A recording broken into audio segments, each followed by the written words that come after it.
So almost every company out there has some kind of safety training. It's usually a requirement, right? A box you have to check. But here's the real question.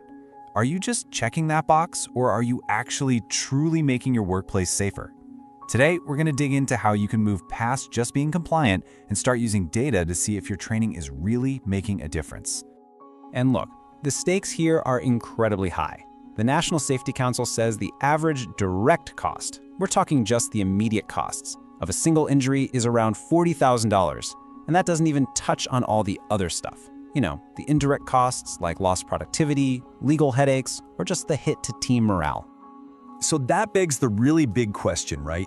Is all the time, money, and effort you're pouring into safety training actually stopping that $40,000 disaster from happening at your company? I mean, how do you really know?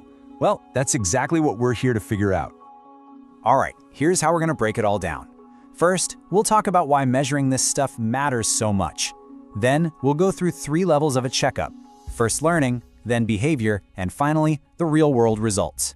And to wrap it all up, we'll look at how to take all that data and actually do something with it.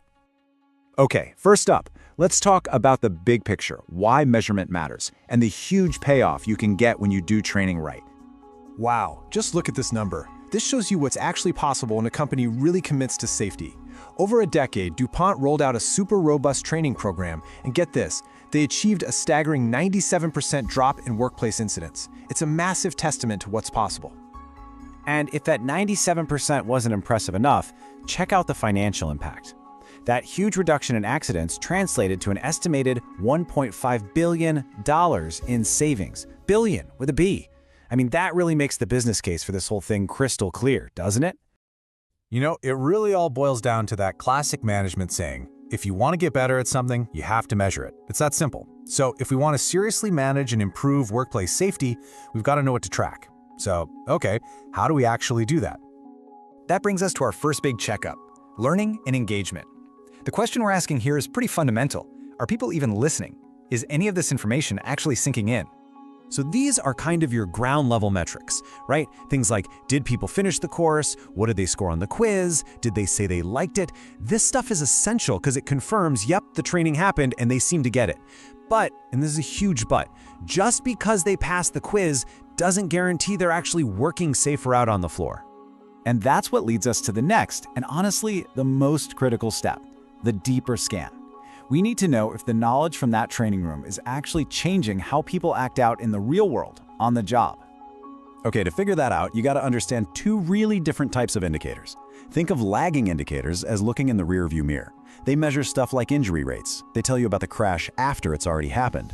Leading indicators, though, they're like looking through the windshield. They're proactive. They are your crystal ball, helping you track positive actions to prevent accidents before they happen.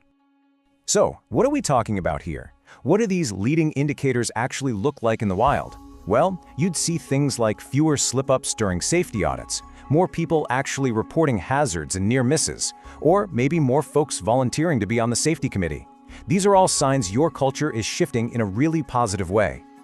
Now this next one, it might seem totally backward at first. An increase in near-miss reports? I mean, more reports of almost accidents? That sounds bad, doesn't it? But it's often the exact opposite. It can be a huge sign that your safety culture is getting stronger because it means your employees are paying attention. They feel psychologically safe enough to speak up, and they're actively helping you spot risks before they turn into real accidents. All right, now let's get to the part that really makes the case, the bottom line. These are the big picture results, the metrics that show the real-world impact on keeping people safe and, yes, saving the company money. So, a huge lagging indicator that pretty much everyone in the industry tracks is called the TRIR, or Total Recordable Incident Rate. Basically, it's just a standardized way to count injuries so you can compare apples to apples. And the goal? Super simple. You want that number to go down and stay down. And this chart right here, this is what success looks like, plain and simple. You start here, before the training, you put in the work, you get people engaged, and you end up here, with a clear, measurable drop in your incident rate. This is the proof that what you're doing is actually working. And look, if you ever need to convince the higher-ups that this is worth it, here's your silver bullet. Study after study shows that for every single dollar a company invests in safety, they see a return of $4 to $6. It's not an expense. It's one of the smartest investments a business can possibly make. Okay, so you've got all this great data. Now what? You can't just let it sit in a spreadsheet, right?